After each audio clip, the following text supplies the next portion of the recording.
Hello, it is Woden's Day again, World News. We'll start with a paper by Maurice Greenberg for the Council on Foreign Relations over in the United States about this recession and how it compares to other recessions.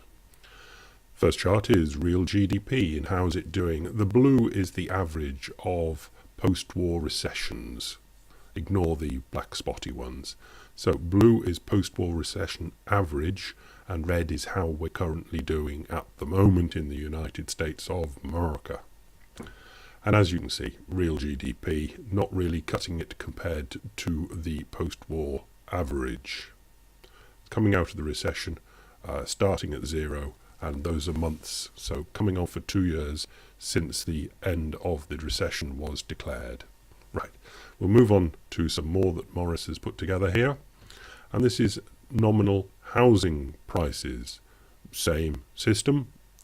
And you can see that blue was all positive, compounding away nicely.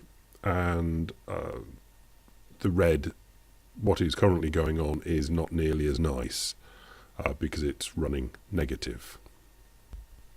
Next is household deleveraging, or the opposite, and it's normally the opposite. Normally the households take on more and more debt, and you can see it just running away. Typical bottom left to top right out of a recession. Whoopee, let's go again, let's take on more debt.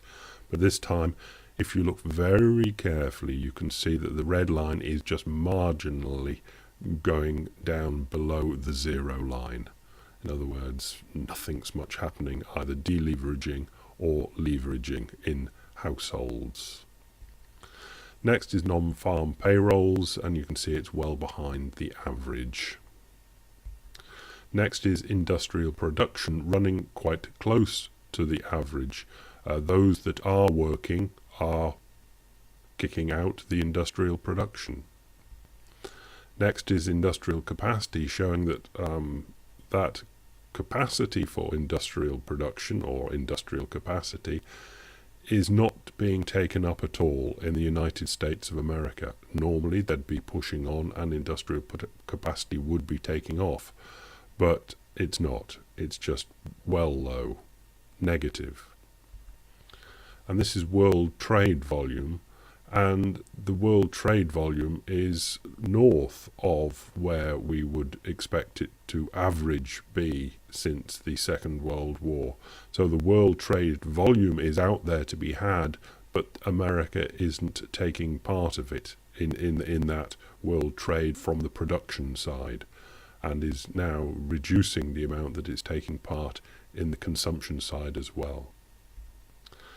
This is the federal deficit, and as you can see, coming out of a recession, averaging 3% of GDP, whether that's to buy their way out of GDP or that's the average that normally is anyway, I wouldn't like to say, but you can see it's well out of average at roughly 9% of GDP, the deficit, and some would even say it's slightly more, but 9% of GDP is a very big number indeed.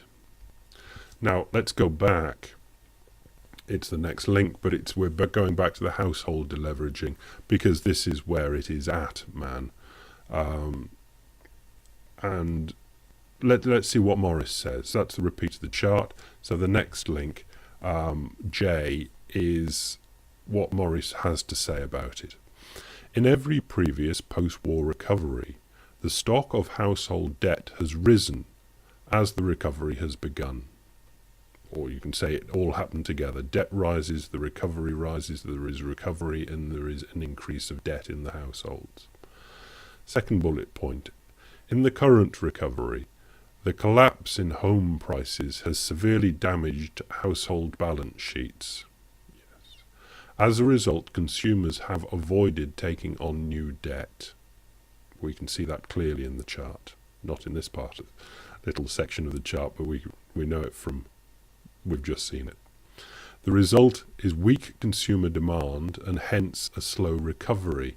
Now this is one of these cart-horse things, but we can say yes, taking on debt will make for a recovery because you borrow money from nowhere, let's say, and spend it into the economy, pulling forward sales that, if you hadn't taken on that debt, may have taken place in the future. But let's go back to that middle one. In the current recovery, the collapse in home prices has severely damaged household balance sheets. Try and work that one out. As a result, consumers have avoided taking on new debt.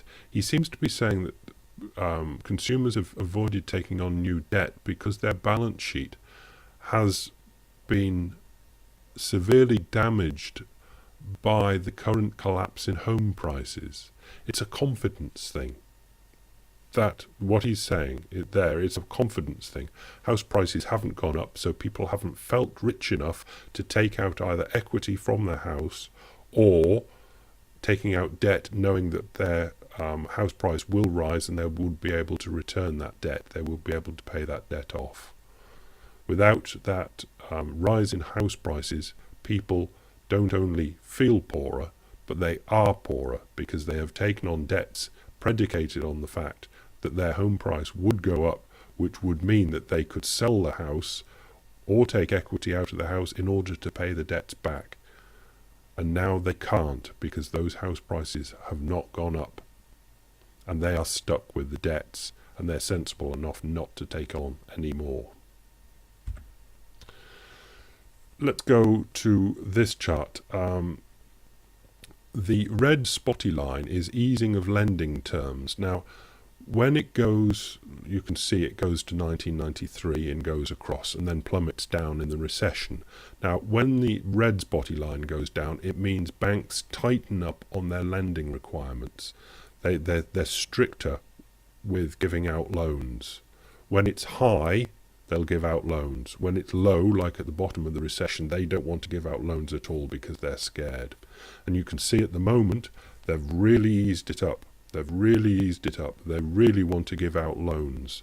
But the black line, which normally follows the red line, in other words, when they ease up, people are there to say, okay, I'll take that debt on board. Now they're not.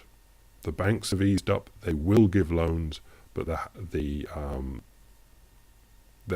total commercial bank loans and leases, that's everything. People, nobody, on average, including commercial, are taking out those loans, although they're there to be had. Right. Let's move over to Greece and a powerful little piece, or what's meant to be a powerful little piece by Joseph Cottrell in the Financial Times, Syntagma Square and the Price of Sovereign Equity. And you can see just look over to the right of that picture and how, what do they call them in the Roman amphitheatre? The gladiators, how gladiatorial that looks, that shield in his left arm and crashing down with the baton on the protester's head. You appear to be violently protesting about privatisation, and it's scaring markets, says the Eurogroup to the Greek people. Please, privatise some more then. About 50 billion euros more before 2015 should do it. Don't ask us about actual implementation, that's your job now. Oh, and please hurry up and vote for TARP. Oh, no, sorry, not TARP, austerity, before we withhold your next 12 billion euro. It is quite perverse, isn't it?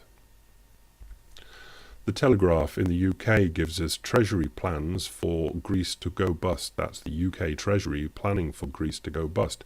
Treasury ministers have admitted that the government is drawing up contingency plans for a Greek bankruptcy after being warned by a former foreign secretary that the euro cannot last. So they're planning for Greece to go bust. This next chart, the last one, number 5, foreign exposure to peripheral debt by bank nationality. Just to the right of the middle there is the GB, the UK, Great Britain, United Kingdom, and the red is debt to Greece. And as you can see, it's a very, very small thing that they're planning for.